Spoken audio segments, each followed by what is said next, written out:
So we are in the second day of our 4-day retreat on the Four Seals of Buddhism. And it is said that these four seals contain the essence of Buddhism. And if you ever hear a Buddhist teaching that is not in accord with this, it is said it is not a Buddhist teaching. So these four seals are sort of, while they're interpreted differently, Theravada Mahayana all agree that these are the essence of the Buddhist teaching, right? And so yesterday we dealt with, oh, it's gone, impermanent. Uh, all composite phenomena are impermanent, remember? And we spent the whole day at night and even again this morning meditating on this and reflecting on this. And again, as I said earlier, there should be a result, and the result should be positive. The result should not be either nihilistic, which is, everything's impermanent, nothing lasts, so nothing really matters. You see, that's one way somebody could go. Or we could go toward hedonism, nothing lasts, so I might as well grab as much pleasure as I can for myself while I'm alive. So these are the two extremes, which again, just produce, anyhow, don't produce happiness. So, uh, so for those of us who meditate deeply on impermanence and death, the result should be, one, that in the midst of this impermanent world, we are at ease. There's a greater ease and openness, right? Because when you think things are permanent, right, then you're kind of heavy. You're heavy. And your emotional response to life is heavy, right? Because it's all about attachment and aversion, right? That's the way we respond to the permanent world. So if we really get impermanence, there's an ease, there's an openness in the midst of impermanence, and also there's an ability to always, as I said, recognize that no matter what's happening, whatever kind of phenomena is appearing, whether in the so-called external world or the internal world or the mind, you know it is all just a conditioned thing. It's just arising because of causes and conditions. It is just subject to causes and effects, right? And therefore you are not, the whole, not only attachment aversion, but just this resistance to accepting life, situations, people, as they are, goes away just by recognizing the nature of impermanence. I mean, are there any questions about that before we go on to the next one?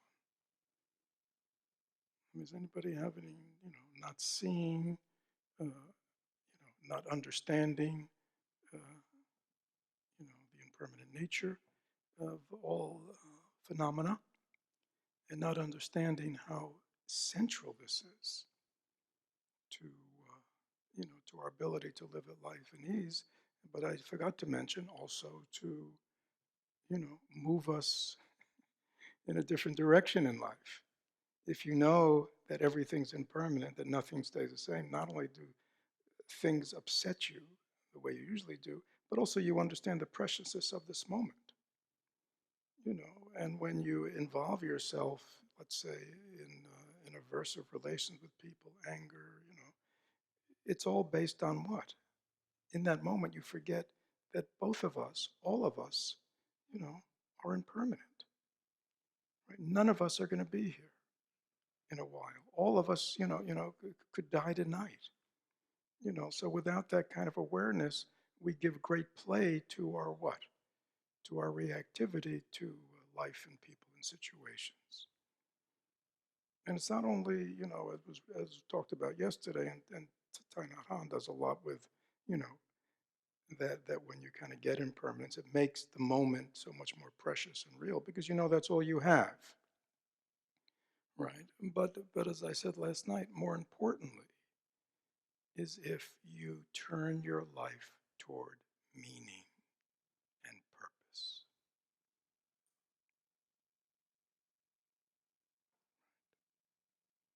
Because we don't have time. We only think we have time, right? None of us know how things are going to unfold, right? So, now's the time. If you want to wake up, now's the time. If you want to transform, now's the time. If you want to be happy, now's the time. You know, we indulge ourselves in our misery, but we have the aspiration to be happy. And yet, if we look at what we're doing all day, for many of us, we're just cultivating unhappiness. When are we going to cultivate happiness? When are we going to cultivate wisdom and insight? Anybody have a guess? Right? Well, that's if we have the right answer. But for most of us, it's, I'm working on it. I mean, can you hear the nonsense we spew forth? I'm working the Buddhist path. I'm working to wake up. These that are well listed in the preliminaries. I mean, we have them all. Everybody sitting here has them. Right? Right? We're like rich people who go around begging for food. So please, the seal of impermanence is something to meditate on, not cognitively, but in the beginning it's cognitive, but afterwards it's got to be deep because it comes from reflection. So it gets inside you. So you actually see the unfolding of all conditioned existence in this way. Right? Simply the unfolding of causes and conditions. It's all just cause and effect. This is the nature of phenomena. What phenomena? All conditioned phenomena, all composite phenomena.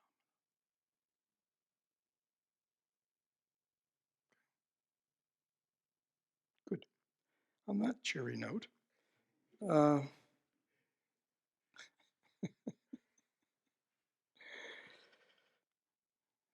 funny the things that make me happy. Right? This is what Buddha Dharma will do to you. Okay, so what is the next seal?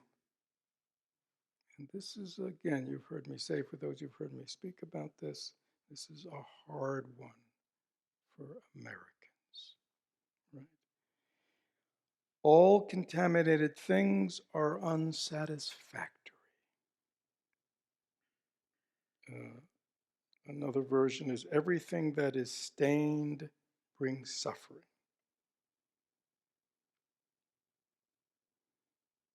Contaminated, stained, defiled, conditioned, mundane. These are all, when I looked it up, various kinds of translations for this word.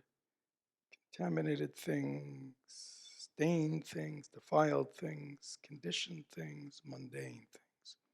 All are fundamentally unsatisfactory. Will not bring satisfaction.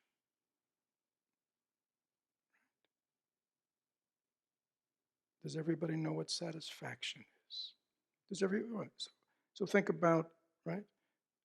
Being hungry is the state of dissatisfaction, right? Right? So everybody knows what it's like to be hungry, to want, to need, right? You're hungry. So you're unsatisfied with your current state, right? Then does everybody know the experience of feeling full? Right? You've eaten not overloaded, but you've eaten enough and you feel full. And then you can what? What? And you feel good. You feel satisfied. We talk, oh, I'm satisfied. My hunger is satisfied. I think that's what we say downstairs. My hunger is satisfied. Right? But think about that feeling of satisfaction. How do you know you're satisfied? Why do we say my hunger is satisfied? Because you feel what? you're no longer in a state of neediness, are you? Before we were in a state of neediness, then we were not in a state of neediness, right? So the interesting thing is, why does it say that all contaminated, stained, defiled, conditioned things are fundamentally unsatisfactory?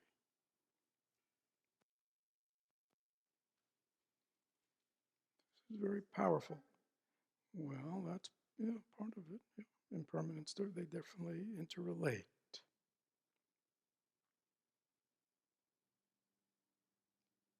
Because when we have the feeling of satisfaction that we got, let's say, from breakfast,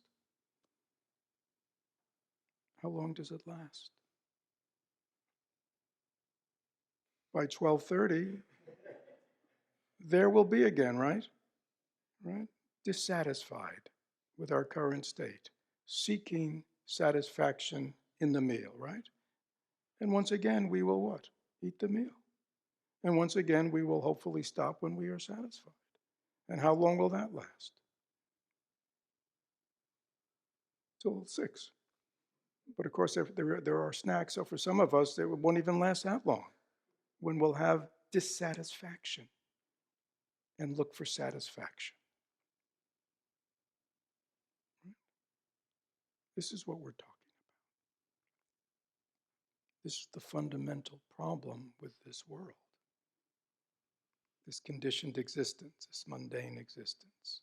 It's fundamentally unsatisfying because any kind of, every time you get filled up and feel satisfied, it doesn't last, does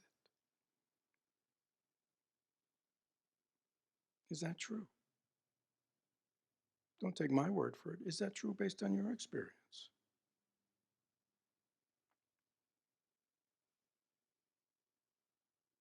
Right?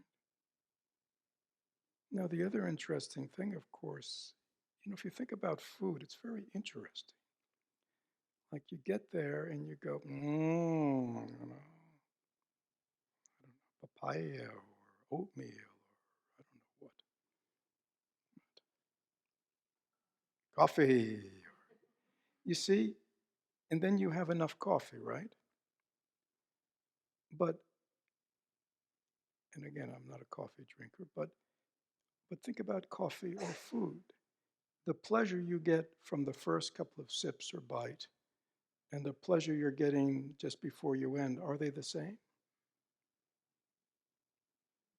Right? Remember how pleasure those first bites were, those first sips were?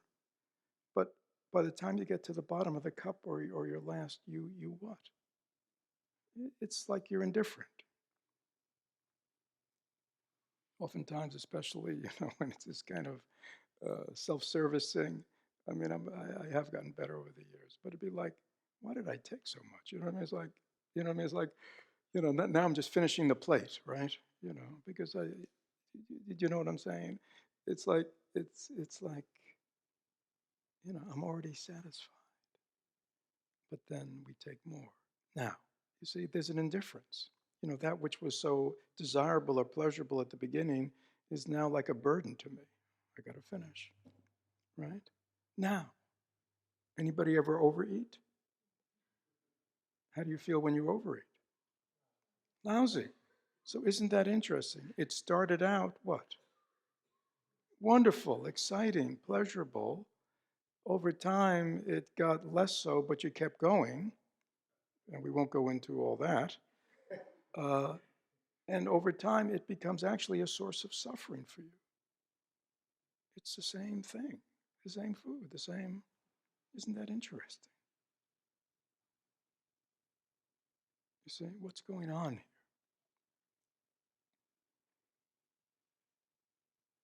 Do you want to write that up? All contaminated things are unsatisfactory, or everything that is stained brings suffering. Let me slow down.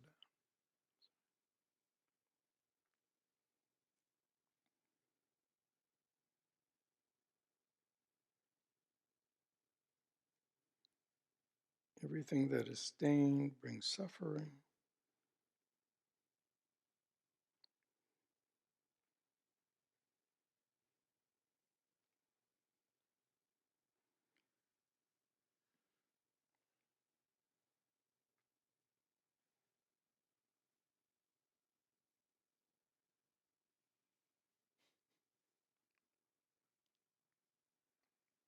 And down below, could you just like put in quotations, Angie, defiled, comma, conditioned, comma, mundane, as these are just other. Okay. Now, what would be the most obvious question looking at this? There you go. Yeah, what is that? All right, that's good, so when we talk about, remember, things, right, which is another word for phenomena, it says all contaminated, stained, defiled, okay. What are they contaminated or stained by? They're stained by duality, right? That is the contamination. Now, what do we mean by duality in Buddhism? This is a very key word. It's not really found in many other traditions. It means that that experience, that natural experience in relation to things, let's say of seeing an object, is contaminated by the by the false belief, by the ignorance that there is a seer and an object to be seen and the act of seeing, and it's all happening in some kind of solid way. Like there is a me, there is an object, and the transaction of seeing, is all kind of real and solid. My thoughts, the grasper is a solid thing. The object that's perceived is a solid thing. And, as opposed to seeing everything as empty of any here and well, we'll talk about this tomorrow, but of empty, or at least understanding that everything is just arising in mind awareness, right? Right. Here, there, everywhere is just arising in mind awareness. Rather than seeing that, we contaminate the experience, right? Because we think there's a me seeing that, right? Now, once we go down that rabbit hole, right, we are now entering another world, you see. Because immediately when we make contact with those objects, right, based on our conditioning, there immediately is what? Pleasure, aversive, positive, aversive, neutral. Right?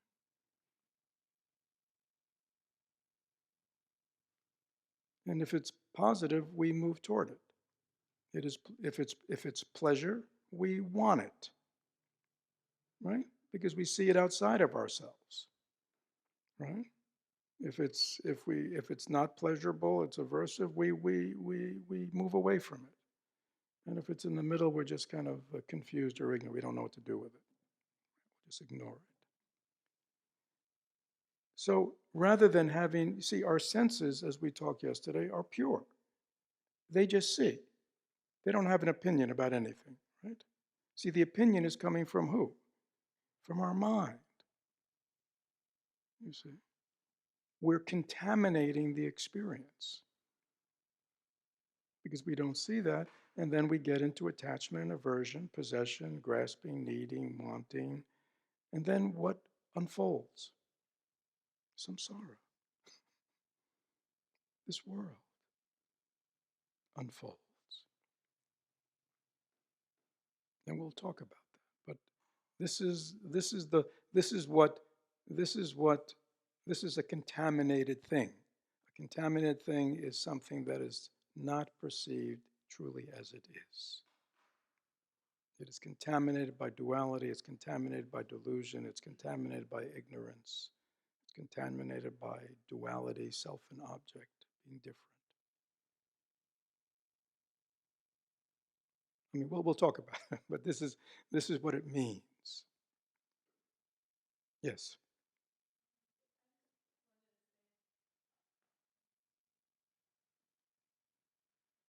It just occurred to me that even when you get to the level of electrons, when electrons are flowing, it creates magnetism, and magnetism has two things, either attraction or repulsion. just on the level of basic molecule electrons Yeah. manifest. Once again, Buddhism is supported by science. Yeah, so good. Is this clear? We'll take questions at the end. I want to kind of present this. This is another mark, a seal. All, right? Every, what did you do, right? You wrote other things. Okay, right? Everything that is contaminated by duality, and for those of us who are deluded, who live in duality, that means what? Everything. You know, there are lots of people, even Buddhist practitioners, who hear about delusion, know about delusion, but you know what? They don't think they're deluded. I mean, it's quite interesting to me. Are there any mental health people in the room? Yeah. What is if somebody is clinically deluded, what does that mean?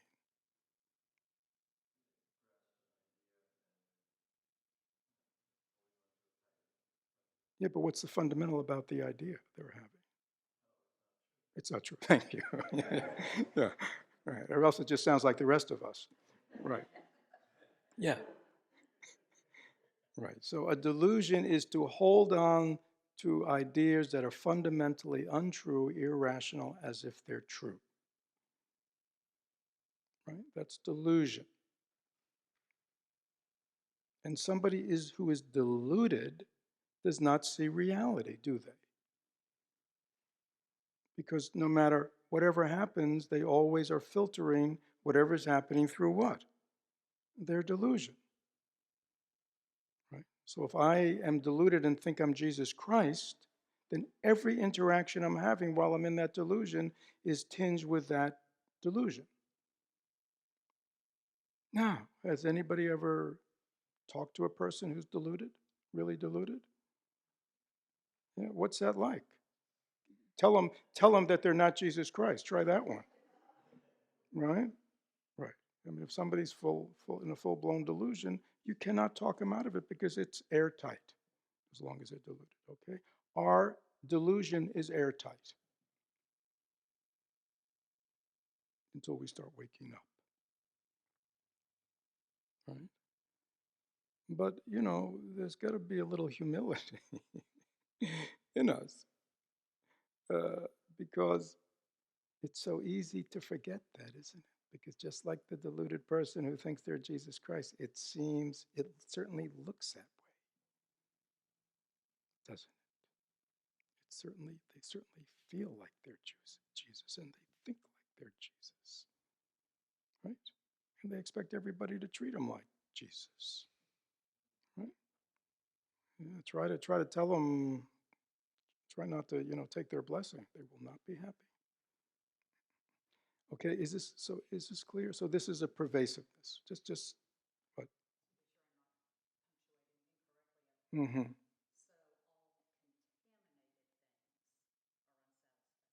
Right. Right. So there is a whole, we could think of pure and impure. Obviously awakened beings, are pure. And their relationship to things is not contaminated by delusion, by ignorance, by duality. Right? Of course, yeah. I mean, but these are the four marks of conditioned existence. Okay, we'll take this step by step. Now, and again, many of you have heard these teachings before, sort of like the impermanence. They say, oh no, he's not going to talk about the three kinds of sufferings again. Right, we've had intensives on suffering and dukkha. We've had talks, we've had retreats on it. And here he is dragging it out again. And yet, who of us can say that we are not free of suffering and delusion? Until we are free of suffering and delusion, we have to continually revisit the teachings, or else it's so easy to go astray. Because we all have a voice in us. You know that voice? It's a strong voice. It's a conditioned voice.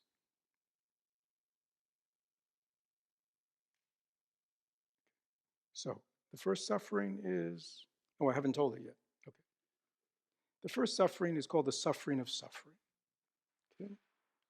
This suffering, we might say, is a suffering that is observable sort of by everyone. It's kind of a, it's like, would you say to be sick and ill is a kind of suffering? Yeah, everybody would. Okay. To suffer the indignities and the infirmities of old age, would you say there's a certain level of suffering involved? Okay. How about anybody here, a woman ever give birth? Or a man's been there, but it was painful. There is physical pain involved with birth, right? And obviously the whole dying process, you know, you know, for many people is painful. Um, Violence, war, famine, right? Oppression, right? I mean, there are many things that are obviously, we'd say anybody in that situation is overtly suffering. I mean, is that clear? People in the hospital are suffering. So, so we'd say in this human realm, right? There is, the suffering of just, why is there suffering?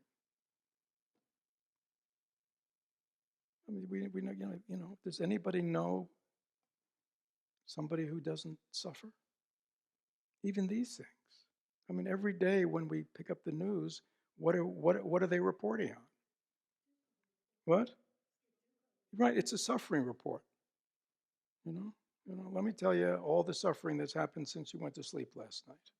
I mean, that's what it is, day after day. It's a dukkha report. Thank you. Dukkha is Buddhist word. I mean, and yet nobody goes like, what's going on here? Why is this? What's this about this human realm that day? Okay, right? I mean, enough that there's sickness, old age, and death, right? Which are kind of like, but all the suffering that people so overtly impose on each other. I mean, it's just, you know, well, it's believable because we understand causes and conditions and ignorance and delusion, but right, so much of human suffering is created by human beings. Okay, is that clear? So the first suffering is this very observable suffering, which again, I think everyone here would agree, right? That all these things are suffering. And again, within the suffering of suffering, uh, you know, life unfolds differently for different people, right? Some people have a lot of it. Some people don't have that much of it, right? You know what I'm saying? Some people live in parts of the world where, it's like a maelstrom of suffering. You know what I'm saying? If it's not war or violence, oppression, it's famine, it's locust, it's, you know what I mean? It's like, right? There are other parts of the world that where it's not so extensive. So there's variations. There's variations, geography, and there's variations, just personally in people's lives. Now, this next suffering is specifically related, again, an animal suffer. So let me just say, all animal life suffers this way too, right? So, the next suffering is called the suffering of change. So this is getting a little more subtle. And this particularly relates to the human realm, our realm. Because our realm, the suffering of change.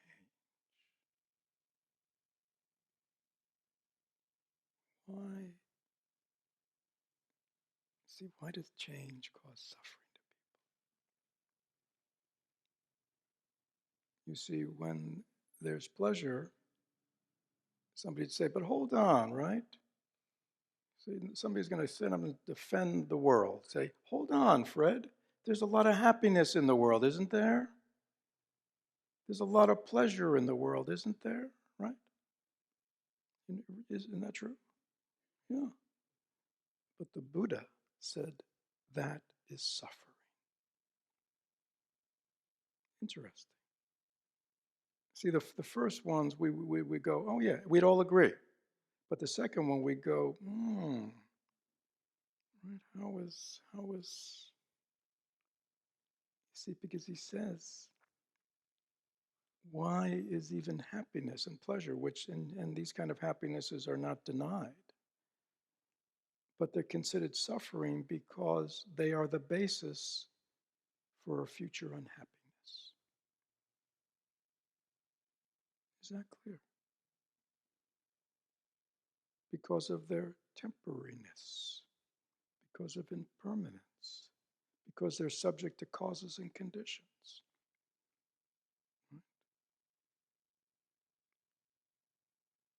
Because when human happiness or pleasure begins to recede, you see, how does that feel? You can actually feel it. You're having a happy experience, right? You've just been with good friends, you had a great time, and now it's over. How do you begin to feel? What? You can feel sad. Yeah, isn't that interesting? Sadness is a kind of suffering, right? And then you might think about what? Do you like to suffer and feel sad? So then it might lead you to what? What? Seek more. Yeah, got to get some pleasure. Maybe I'll have a drink.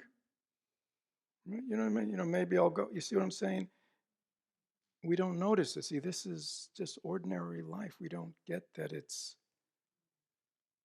just constantly. So that's why this impermanent world of change, again, even of the good things, right? Again, as we said earlier, what is something? Pleasure is very interesting because pleasure only lasts as long as the stimulation lasts, right?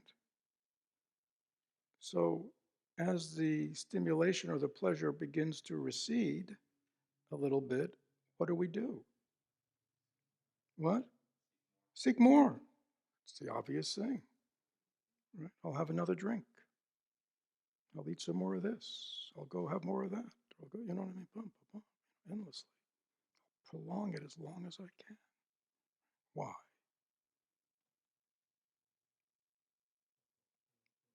Because we don't want it to end. But it will end. It always ends.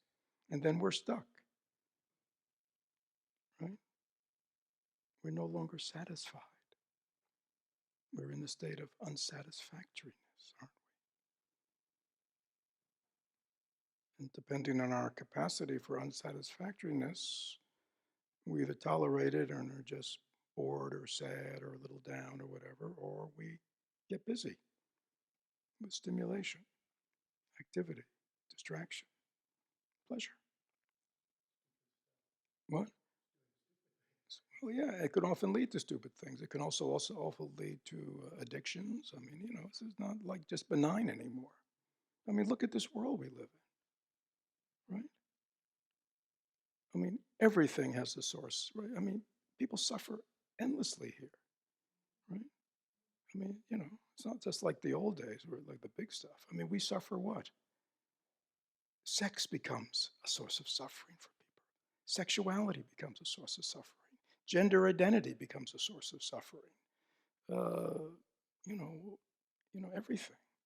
Religion becomes a source of suffering. Right? I mean, this is a wild world. Food becomes a source of suffering, big time in our society. Shopping becomes a source of suffering. Playing video games becomes a source of something. Gambling becomes a source of suffering. Shopping.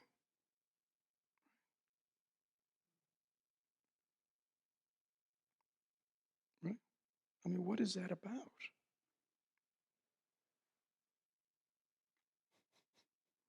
You see? You know, I mean, the addiction treatment business is booming. But nobody goes, well, what's underneath that all? Not the specifics of the addiction, but like depression, anxiety. I mean, these are normal, aren't they? Yeah, I mean, it's normal. Nobody says, what is it about this samsaric, world where, just this normal level of suffering is acceptable. See, so this suffering of change is talking about our world, the world of change. Everything's is changing, everything's impermanent. This is also called the world of desire. We're just endlessly, if you think about your day, our day is all about what? Desire. You get up in the morning, what do you desire? What? Coffee.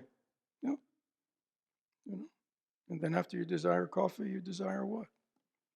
Food. And after you desire food, you think about what can I desire next? What can I want next? What? Rest. Or I'll, after all that food.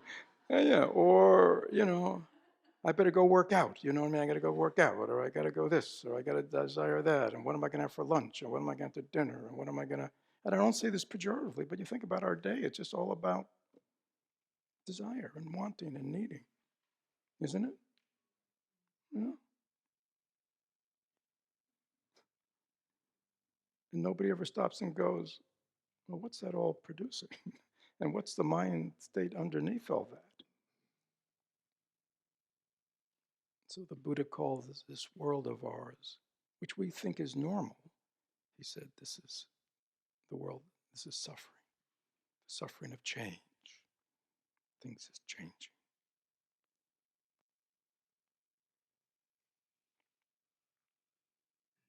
And again, many of you know, there's that formulation of the 8 worldly winds, right? Like the wind. The wind blows the trees, it blows the leaves, it blows things about, right? So that's in nature, the wind is blowing things about. So the 8 worldly winds are the things that are blowing human beings about.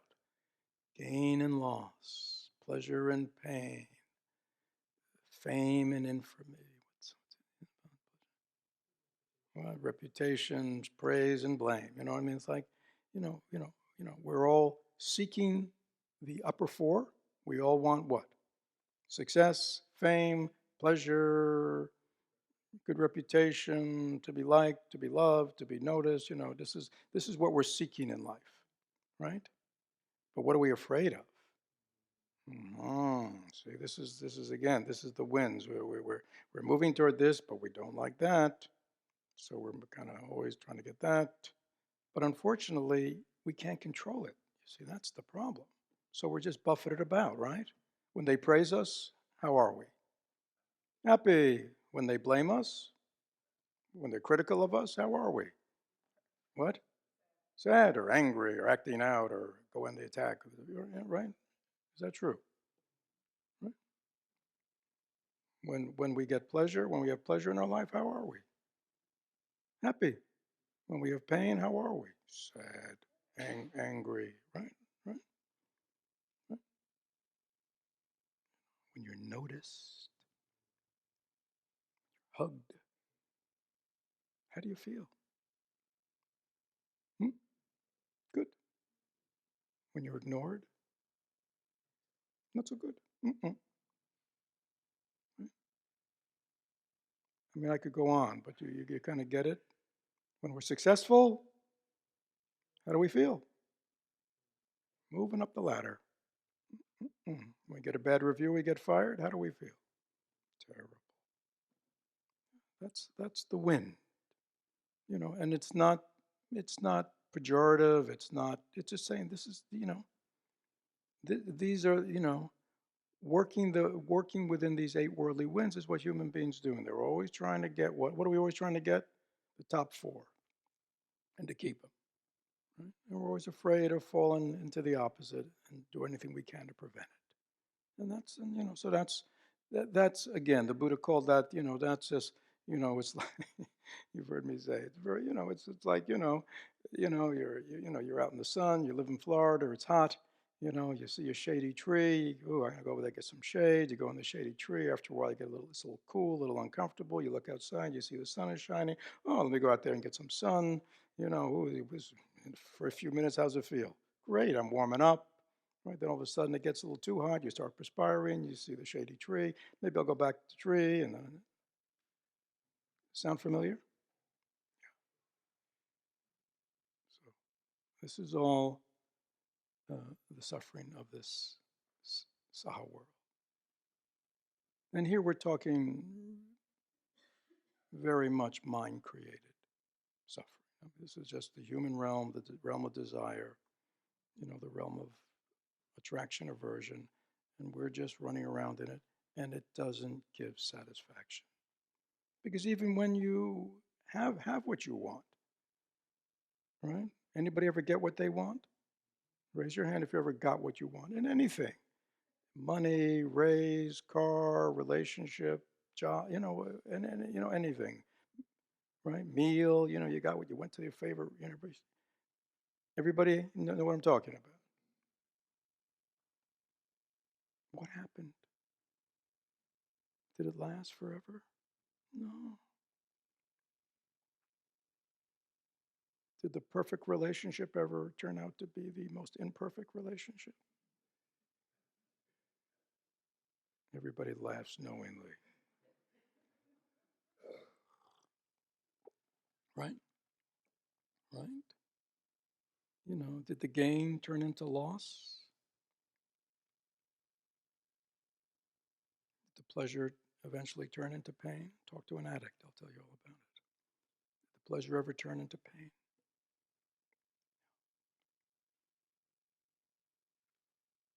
It's endlessly bouncing about, sentient beings, caught in the suffering of change.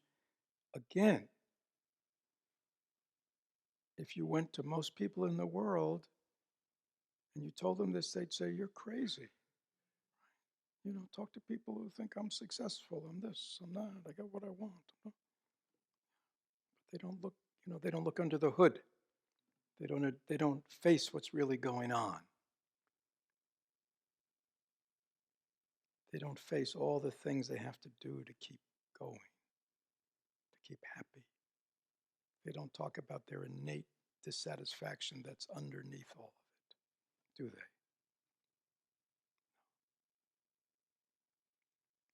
The Buddha looked into that matter. So he came up with this teaching. So again, the first one, the suffering of suffering, very observable. The next one, the suffering change, is a little more sophisticated. You got to be a lot more discriminating to kind of see it. Most people don't see it, as I said, because they think this is what life's about, and they're into the game, and they won't admit that the game is futile. The third is really rarely seen, right? It is called the pervasive suffering, or the suffering of just conditioned existence. It's that only the enlightened ones can really see this level of suffering. And over the years, I've seen it, looked at in different ways. It's kind of looking at sort of what we talked about yesterday when we talked about, composite conditioned things, sort of at the micro level, they're always in motion. There's no resting place. Things are always in the process of coming into being, breaking apart. It's at such a subtlest level, right? that that so oftentimes it's interpreted that way. It's also talked about that uh, to live in duality or to exist within a belief that one is a separate self and everything out there is separate from one. Just just living in that uh, that disconnection from reality, that fundamental disconnection from one's true home or who one really is, that in and of itself is suffering. And that is not seen by only awakened people can see that fundamental suffering.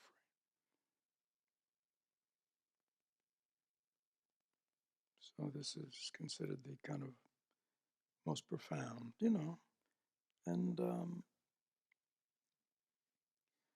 I think you've heard me talk before. I mean, I think it's known.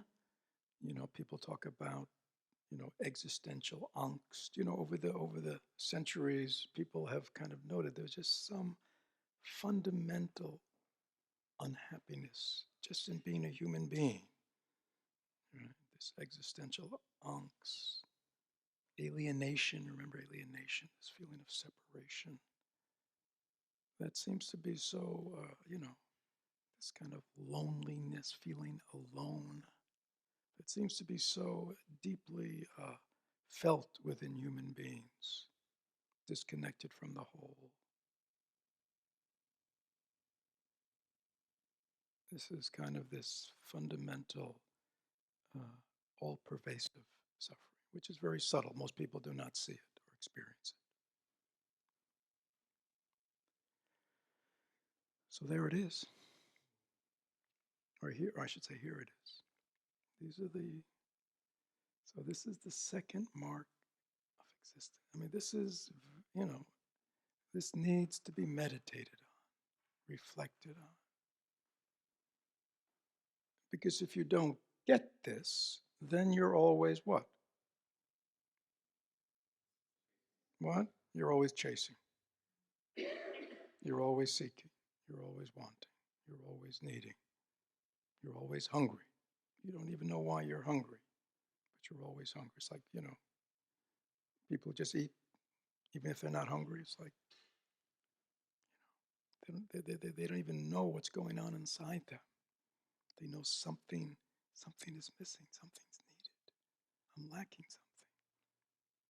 So where do we go? Pleasure, pleasure.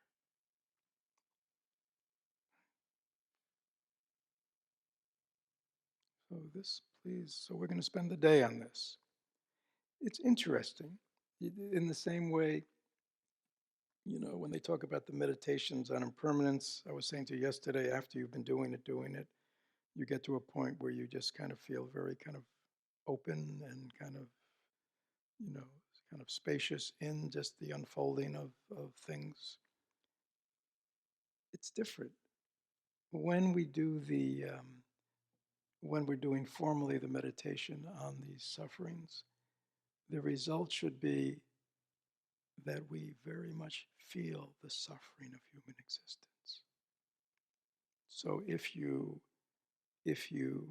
do this and you really do this very openly within yourself today, you should feel, oh, so much suffering in this life, so much suffering in my life.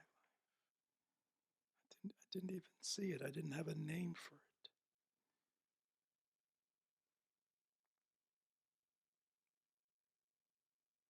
Just for those of you who are beginning to go down the rabbit hole of despair,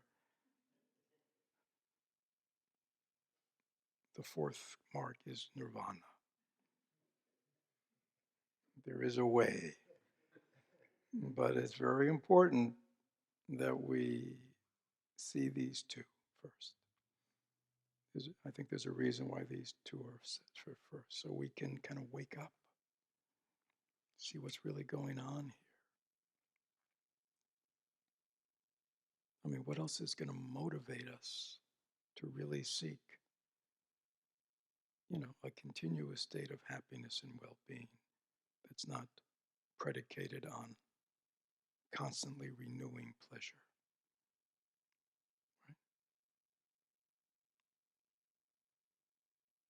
Right? To really have a sense of satisfaction and well-being, so there is no more neediness.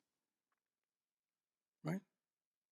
So, it's sort of like we have to kind of really get up close with this stuff, like we're doing. That's why most people who intellectually approach these teachings and say, I get it, don't get it. Because if you get it, in your heart, you turn toward meaning, toward purpose, there's an expression in Buddhism, we have to become weary. It's like weary of the game, just weary of the game. Right? It never ends, does it?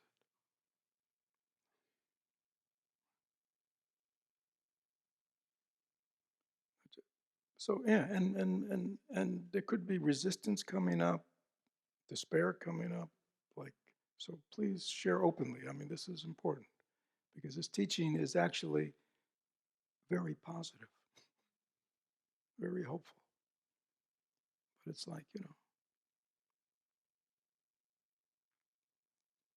it's sort of like, you've been having symptoms, not feeling well, all kinds of symptoms, right? And you really have no idea what's going on within your body, why you're feeling this way. And then you go to the doctor and the doctor says, oh, makes a good assessment diagnosis. Oh, this is, yeah, this is what you have. This is the problem, right? And it's treatable, you see? That could make you happy, couldn't it? You see? You see what I'm saying? Even though it's like the symptoms are terrible, when somebody says, oh, yeah, those symptoms are a consolation, da, da, da, da, da, and it's treatable, don't worry. Yeah, yeah. Oh, yeah, you have cancer. But, I want to tell you, it is one of those few cancers that are totally treatable. How would you feel? What?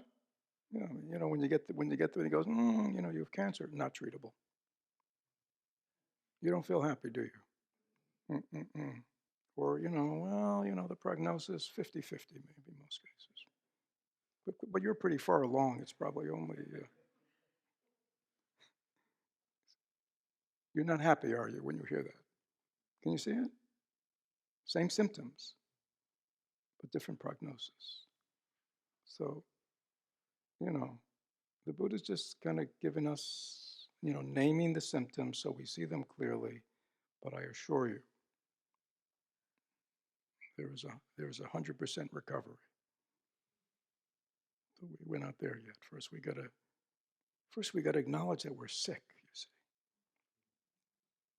most people don't acknowledge they're sick. They just keep getting up every day, doing what they do, don't they? Looking forward to the weekend.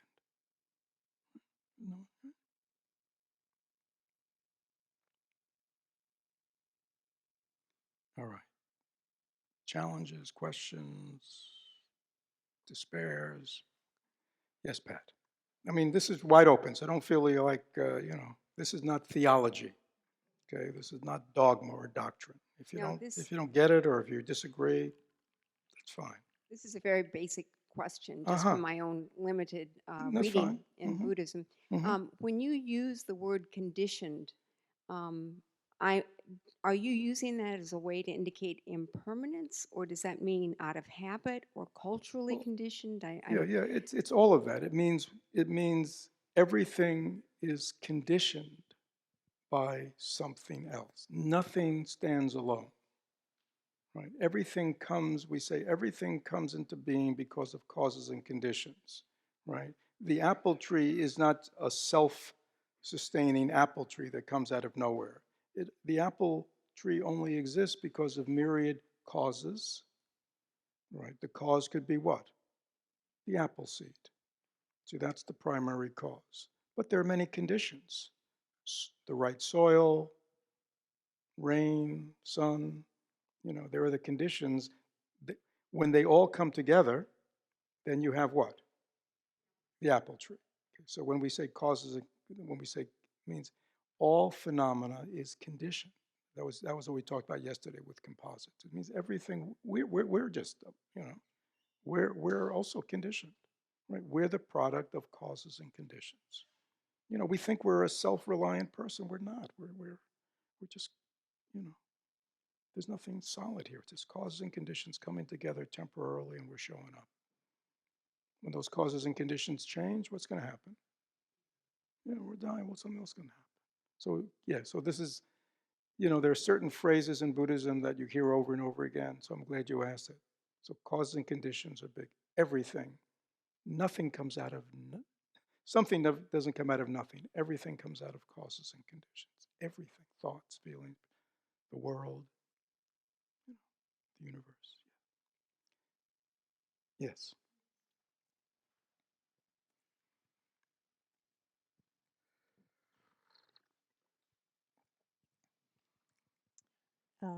So we can look forward to contemplating suffering. I see that. You've laid it out for us. My question is about the connection between this, the saying, all contaminated things are unsatisfactory. Mm-hmm. And then I understood you to say that the real contamination is this duality of subject and object. That's its contamination. It's not like the object itself is contaminated. So I don't see how those are connected. You don't see it? I'm sorry. My duality in my thinking, my thinking I'm a subject seeing you, Mm-hmm. how does it cause all this suffering? Because we're contaminating everything with it. That's a contaminated object is an object that is seen dualistically and dilutedly. Okay, it's not the object. So then the object is just the object. So it is our attachment. It's our misperception of the object which causes it to be, stained, dirtied. Okay. It's not inherent in the object. It's not. That's why in Buddhism we say, we may be acting like totally deluded, ignorant, self-centered beings, but we're Buddhas. Mm-hmm. And you might go, I don't see that. You see what I'm saying? I don't feel that. But it's true. Well, if I flip it around, Uh-huh. then if I don't experience duality in my perception, then can I forego the suffering? Yes, definitely. The Buddha said, I teach only one thing, the cessation of suffering. Okay. Yeah, that's why the fourth mark is actually nirvana, cessation of suffering. Which is good to know. That it's one of the inherent marks, seals of all existence. Yeah, because this is important because some of the early teachings would give the impression, and I won't go into naming traditions, but interpret it as the object itself is impure. Right? So therefore you have to stay away from the object. But in Mahayana, it's not that way. The objects are just objects. They're not neither impure nor pure. It is our mind and our attachments that turn things into pure, impure objects. Is that clear? Yeah, it's a good point. Yes, Nina. After we perceive something like that table, that box, with our first thought about it, past the perception, because the first thing that comes to me is a word, box. Mm-hmm. Is that the beginning of the contamination? That's the beginning. Yeah, okay. It starts right at contact because we're conditioned. Yeah. And it happens like that. Yeah. You see, I mean, even the fact that you're interested in this and not interested in this already shows there's a kind of an attraction to this. You see, and we just don't see that. That's what's going on. And then, and then it all starts. Yeah, right at the second. Right at the perception to any thought. Right, because it's not pure perception. Perception is just we would say a pure perception is a perception that sees things as they are. You know, the eye just sees an object. But because we have been alive in this world as long as we have, we don't see. We've lost that ability. Doesn't mean we can't. It's still here, right? It's still here. We still have that's what practice is about. We still have the possibility of doing our best to have a direct experience in everything and all we do. So we are living life purely, without any, as the third patriarch said in our chanting yesterday, likes, dislikes, preferences, give them all up. For and against, give them all up. See things as they really are. Then you can be for and against. But there's no absolute of right and wrong, good or bad. We don't know anything at the deepest level. Any other questions? I mean, it can't be that easy. Nobody's going like, hey,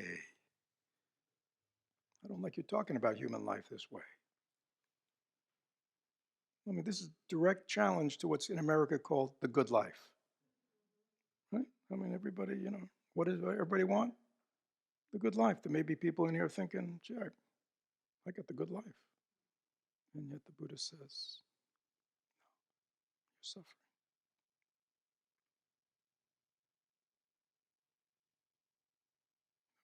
It's all. Oh, Marilyn, over there. Oh, the bell, the bell master. It's so in my head, yes. And as I sit and listen, I watch, yeah, but not my family. And there it is. Really? Is that what you're saying to yourself? Well, that's where I see the deeper acceptance and understanding. I get it, but I see a lot of work that has to go No, there. there's no work, Marilyn. I wish you would. You've been knowing me for over 20 years. There's no work involved. Just let it go. It's diluted. Marilyn, has your family been an unending source of happiness for you? No. Marilyn, has there been much suffering in your... Isn't that true? I mean, so you know this better than anybody. Right? I mean, why is it so hard to just acknowledge the truth and free yourself? Because not to acknowledge it is to suffer. The Buddha called that the second arrow. You know that? It's a famous thing. It's like, there's the first suffering, right? But then we shoot ourselves with a second arrow. It's like we just make it worse. Right? Yeah, Anybody here ever have children? When you had children, did you see them as a source of happiness? Were you very happy? That's why you had children? Yes. Then what happened? I'm not saying there wasn't happiness, but was there ever any suffering involved in having children? I mean, isn't that funny? See, I don't know if like deer have that kind of problem with their children. You know what I mean? Squirrels, right? I mean, they have children and they go through the thing, and little Bambi, they take care of them, and then they go trotting off. To get eaten by the lion or something. But that's that's a, but it's interesting. Human beings, there is something just, this is a realm of suffering. That's that second one.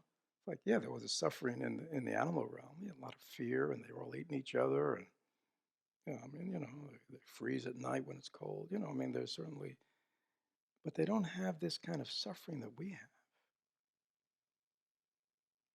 Human beings, right? So, you have to just go, why isn't this crazy? I get it, and yet for some reason I can't admit that there's suffering in my family. There's suffering in everybody's family. There's suffering in everybody. Is that true? Is there anybody here who hasn't suffered in this life? Raise your hand. Is there anybody who knows anybody who's never suffered in this life?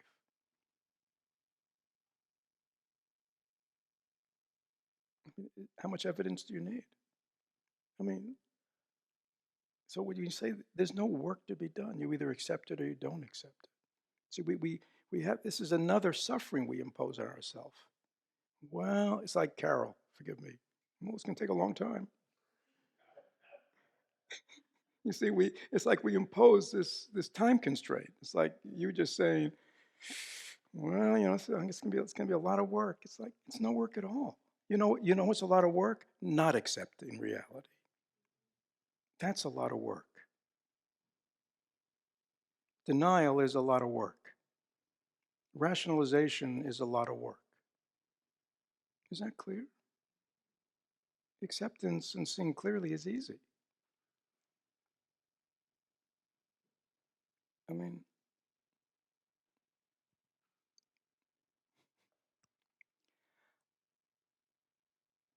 yes. Did you and Louise and then Alex?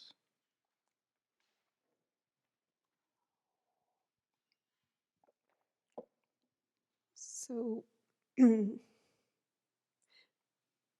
when decisions have to be made, how does that fit in with all of this? If there's suffering and you see the suffering and you accept the suffering, and there are 2 or 3 ways to go, how do you figure that out? Or Well, you just have to make, you just make your best. That's what we just do our best. I mean, there's no, it's like, you have cancer and, the doctor says, well, there are 3 kinds of treatments, See, and they're tricky, you see, because they don't want to take responsibility. They'll say, they'll lay it all out to you, right? And they'll say, it's your choice. so there's no right and no wrong. There's no right or wrong choice. I mean, it's like, but when we understand the context, you see, we go, yeah, this is the realm I'm in. You see, this is the life I'm in. There's no choice that is going to produce happiness. I mean, it doesn't happen in worldly life, does it? I mean, has anybody ever made a choice, let's say in relationships or job or anything, where they thought this was the right choice? Leaving this and doing this is going to bring happiness. Anybody ever make that kind of choice in life? Raise your hand if you've ever done that. Did it ever not work out that way? What does that tell you? What? Yeah, we don't know anything. But we do know this, right? And so relax. Don't look for happiness in your choices. You see, that's the problem. That's why you put all this stuff on yourself. Oh, got to make the right choice. Because you think if you make the right choice, then what? I'll be happy. You'll be happy and your suffering will end. No. And Louise, let me tell you the truth. That's not the way to end suffering. You see, that's a worldly way. It's not going to end. Right? Suffering will only end when we work another path in life. It doesn't mean we don't have relationships. It doesn't mean we don't make choices, but we stop, it's like, it's not like after the talk I gave about eating and, being empty and full, you go, well, that's it. I'm not going to eat anymore, I get it, right? Even if I'm hungry and I take away my hunger, I'm just going to get hungry again. I might as well what? Stop eating. That I would say is an overreaction. Extreme response, because we have bodies. No, we have to learn how to eat with that understanding that anyhow, you understand. So, yeah, I mean, can you see, it's the worldly mind that's still controlling you, that's going, if I make the right choice, then I'll be happy and my suffering will end. It doesn't work that way, because the suffering's in our mind. And we'll take it with us. Anybody ever notice they took their suffering with them? Same issues, new day, new person. I mean, I laugh because, it's like the Greeks, you write it one way as tragedy, you write it the same story another way, it's comedy. It's like, it depends on your vantage point. So up here, I find it all funny. When I'm out there, it's like another story. I understand. Alex. Yeah, we're complicated creatures, Fred, and we live in the human Now, realm. I want you to talk personally. I don't want you to give a little science thing. Well, Tell me about you And You these know, there are teachings. things I'm conscious of that are Uh-huh. biases and preferences, Mm-hmm. and there are implicit unconscious Oh, yeah. preferences that are there. Mhm. And if you're not conscious of it, how do you change something you're not conscious of? Well, that's why we practice mindfulness, self-awareness. I mean, yeah, I mean, that's why we have a template in Dharma, you know, a positive mindset. You know what I mean? I mean, you're right. That's why we need Dharma. That's why we need teachers. That's why we need Sangha. You're right, you know, because so much of it, because when you say implicit, you mean it's just not seen, but yet it's affecting, controlling. You're absolutely right. But again, it's not that hard if you understand this teaching, because you know, you may go, you know, I keep doing this over and over again, and it causes me suffering, or it doesn't give me happiness. You see what I'm saying? So you see the result. So there's your, you know, that's where you start from, right? And then you ask yourself, you know, especially if it's kind of repetitive, you know, you go, yeah, there must be something going on within me, right? And then you begin, you know, the deep looking, which has to be fearless, right? And then the implicit becomes explicit.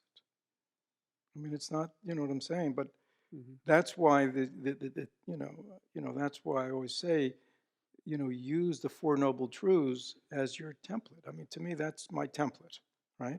Whenever there's suffering, right? There's an acknowledgement of suffering, and then immediately, what is the cause of suffering, right? You see? And then when you unpack the cause of suffering, then you have the end of suffering, because you know, if I, you know, stop doing whatever it is that's causing suffering, the suffering will end. And then the fourth noble truth is, well, how do I go about that? You know? I mean, it's the medical model, Alex. I mean, this is Buddhism, but this is the medical model. You know, somebody comes into your office and they're suffering, and you don't freak out, and you just don't give them, you know, you immediately do your best to what? Investigate. To investigate, to find the cause. And if you can, and if you find that the cause is treatable, then you know, you know there's a way out, you know, without it. And this is the same. It's very simple. But as you said, because of delusion. Remember delusion. Delusion is all encompassing when we're fully deluded. If you've ever been deluded, you've ever known anybody who's been deluded, interacted, you know you cannot convince them at all that their perception of reality is skewed. And if you try, what you're going to get back? Anger. And that's human beings, you know. Try to talk to somebody who's got a very fixed belief about anything, you know, that perhaps it's even a little bit incorrect.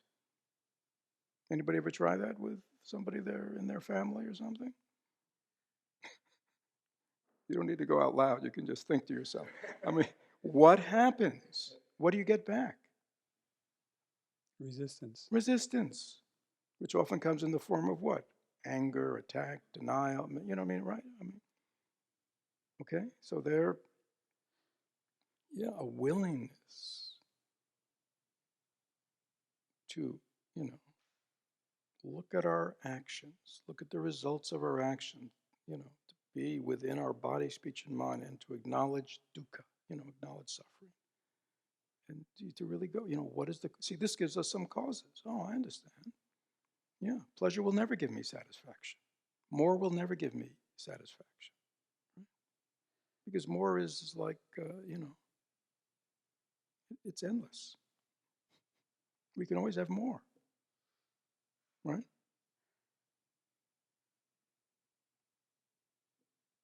I mean, even Bill Gates is still investing.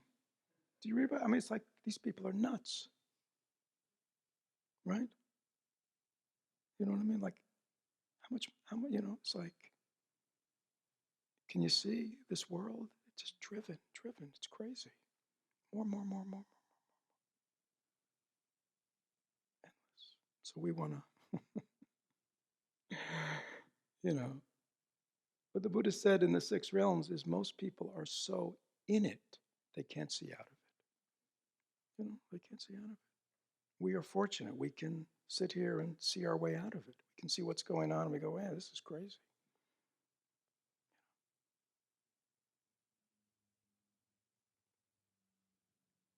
I'm trying to find happiness, permanent happiness and well-being in a way that can't produce it. I mean, think of a drug addict. I mean, what an alcoholic, what are they up to? They're seeking what? What are they seeking? Pleasure. Pleasure and happiness. And all they're getting is what? Pain and addiction. I mean, it's like, but try to tell somebody who's in the throes of their addiction that that's what's going on, and you'll meet with what? If anybody's been there yourself or been a family member, what do you hear back? Denial. I mean, it's so, this is what we're up to.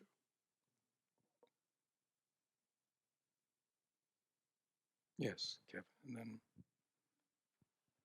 this will be this will be the last. Is there anybody else who's got a pressing? Okay. It's exactly what you were saying. Uh-huh. It's that sense that I don't recognize I'm the addict or that I'm deluded. So it's kind of this reflection. It's kind of like, oh yeah, everything's okay. This is key. Yeah. For those of you who've been addicts or alcoholics or any kind of addict, or live with one or know that one, when do they stop? What? When they hit bottom. Anybody else? But when they hit bottom means what? They realize what?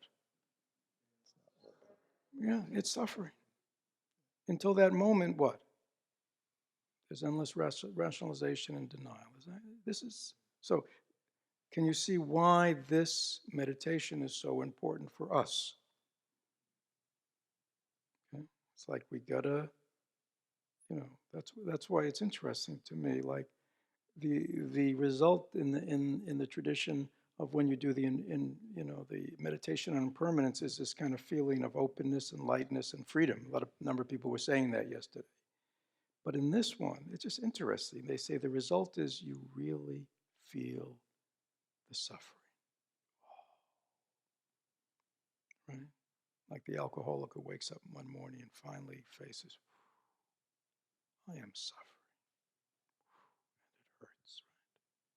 And I'm causing suffering to others, and that even hurts more. Right? And out of that can come what? What?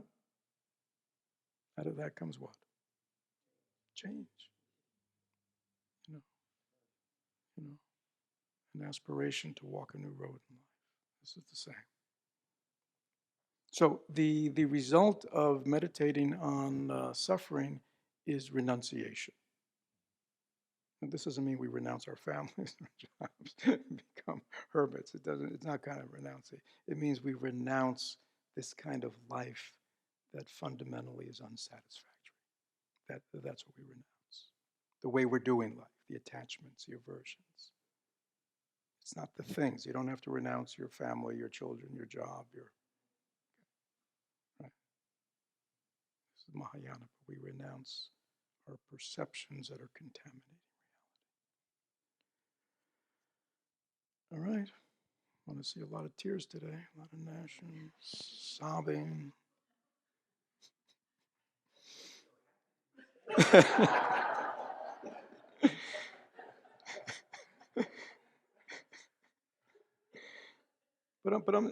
But I'm serious. You know what I mean? I mean, there's got to be. It's like we got to kind of get it, so we get over it, and we can really walk the path. Right? Because if we don't, it's like for those of you who are active in 12-step programs, there are lots of people they just don't get it, and they're just in and out, back and forth. Sad. What do they say? People, how many remissions do people have until they finally get sober? I mean, it's what? 5? No, I think it's higher than that. Like in the 20s or 30s. I could be making it up. Anyhow, we will end for now.